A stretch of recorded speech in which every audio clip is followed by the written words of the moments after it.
Before we get started, I have a quick favor. I've been self-funding the Finding Genius podcast for 5 years now. I've done over 3,000 episodes. And as you can see on YouTube, we're up over 1 million views on the channel, which is fantastic. The next thing I really want to push on is to get up to 10,000 subscribers. Because once we do, we'll be able to put a donate button and we'll be able to solicit donations to help keep the podcast running and to also get the Finding Genius Foundation moving along. We have a big project studying anxiety, depression, and PTSD and working on a product to help people overcome these problems because I've seen them explode recently after the last 2 years of the whole virus situation. So if you would, please subscribe to the podcast. That would help us tremendously. Give us a thumbs up and check in the description for Buy Me a Coffee. It's about $5. If you could buy me a coffee, I'd really appreciate it. It would help keep the channel going, and I love coffee. Thank you.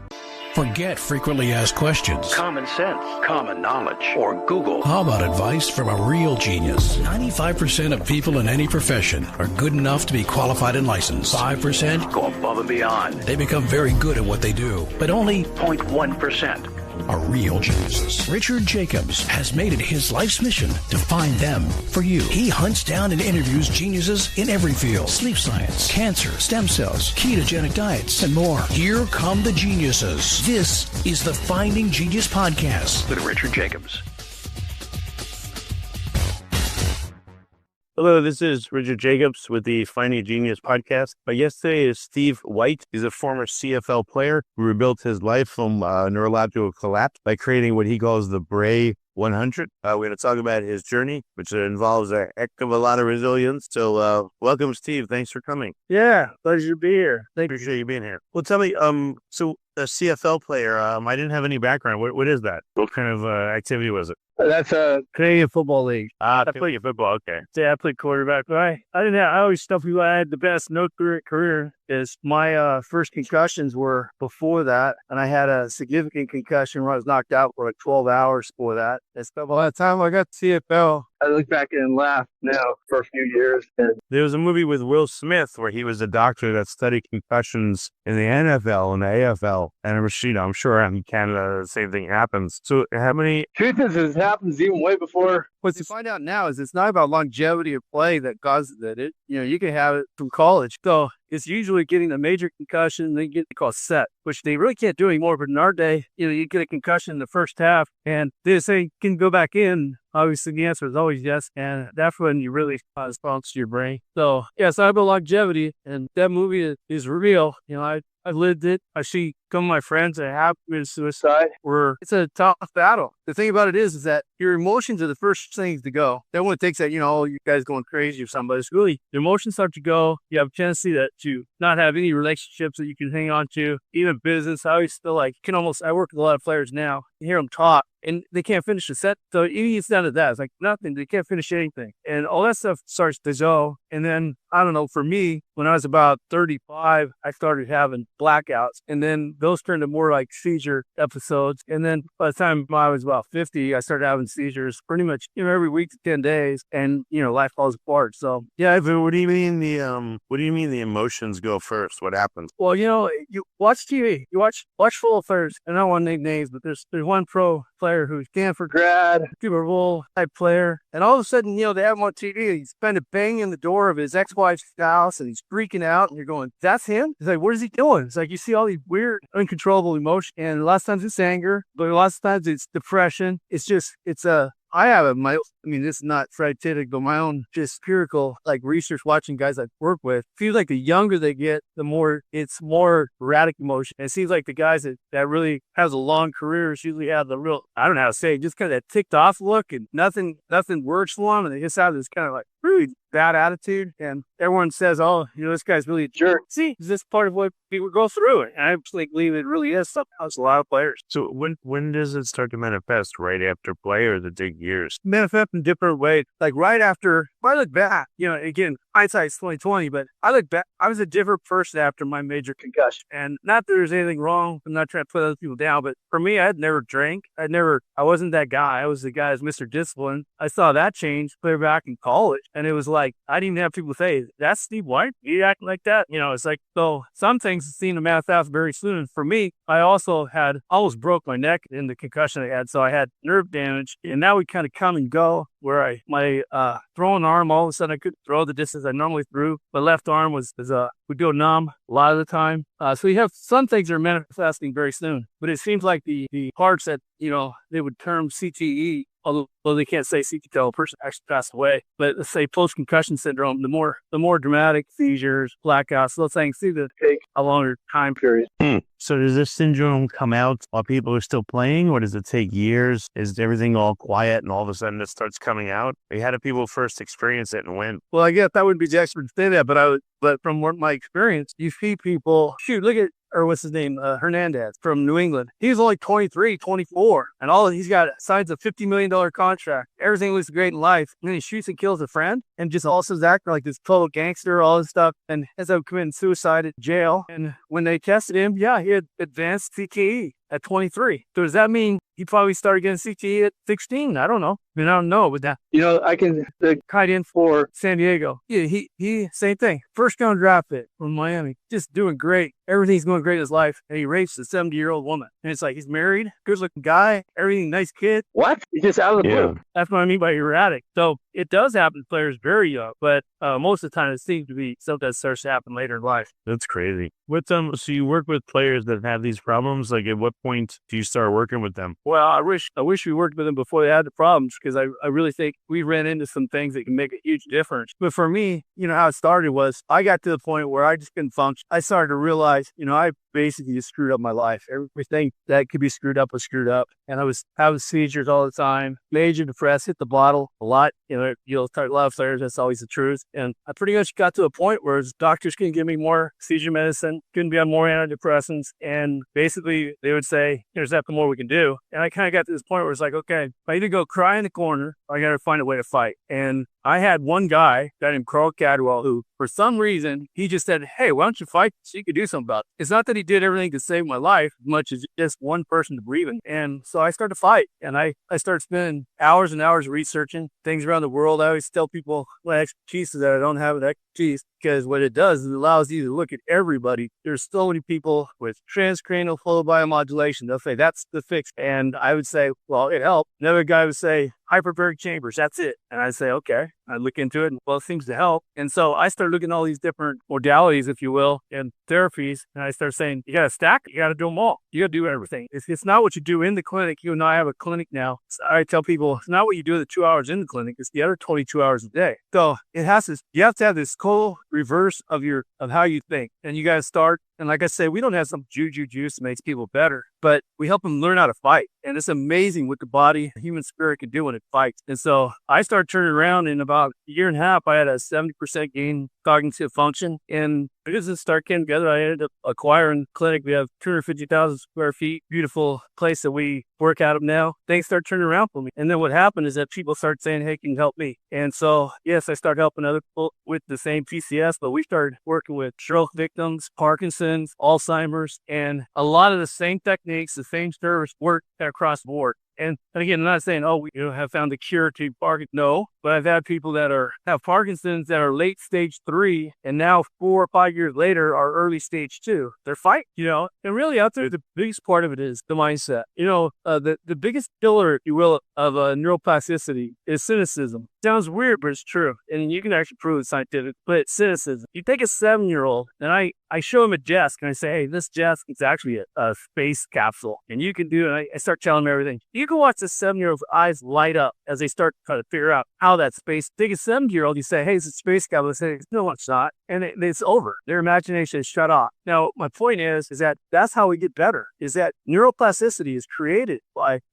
that inner spirit of fighting, positioning. There's a book called The Perspective Theory, and what it is about how you can expect to get better and how that changes how your brain works. Well, to do that, you cannot be a cynic. If I said to you right now, hey, they just broke natural gas line on top of the roof, and if we don't fix it, this building's gonna blow up. And you and I go up there as fast as we can. Neither one of us know nothing about it, but watch our brain. We'll be thinking so fast. We'll be working. We'll come up with stuff we never thought we could do. And that's how you go out about getting well. is that kind of an attitude of like, okay, I'm going to get better, period. And we make a real kind of like hard decision to do that about everything we do. If I'm taking omega-3s, why am I taking? I've got to understand so that I can believe that they're going to help me get better. It's not some, again, made up thing. Imagination is imaging. It's not fake. It's being able to imagine. So trying to be the guys that have these problems, do they know, like the guy that, I guess slept with an older person or rated an older person, did he know what he was doing? Or do people at first, do they realize? They do and they don't. I mean, obviously he's not with, his name's Kellen Winslow. That's his name. Kellen Winslow Jr. Not saying he obviously knows, but he doesn't know. He's not himself. It's like there's just like this turn off of reality. And it happens all over. I mean, Dr. Amen did a research of people in jail for violent crimes and found that like 80% or something like that of the people show positive effects or positive signs for CTE. Why are they all there? Why do they think the way they think? So it's a bigger problem in our world than we know. Yeah, that's crazy. So it's like a determination. I'm going to get better and that's it. I'm going to figure it out. And that helps a lot of people. Yeah, but it's got to be real. It's not that candy, just have a positive attitude, you get better. It's like taking things, real treatments, real therapies, and understanding why they're going to make you better. And then, yes, being determined to use them to get better. How many people have you helped to engage in these therapies, and do most of them get better to various degrees, or are there some that just are beyond hope? Like, what have you seen in the statistics? Yeah, we're actually just starting new research with University of California, San Diego, to kind of put numbers on what we do. But I can tell you that, majority of the people that we work with get better.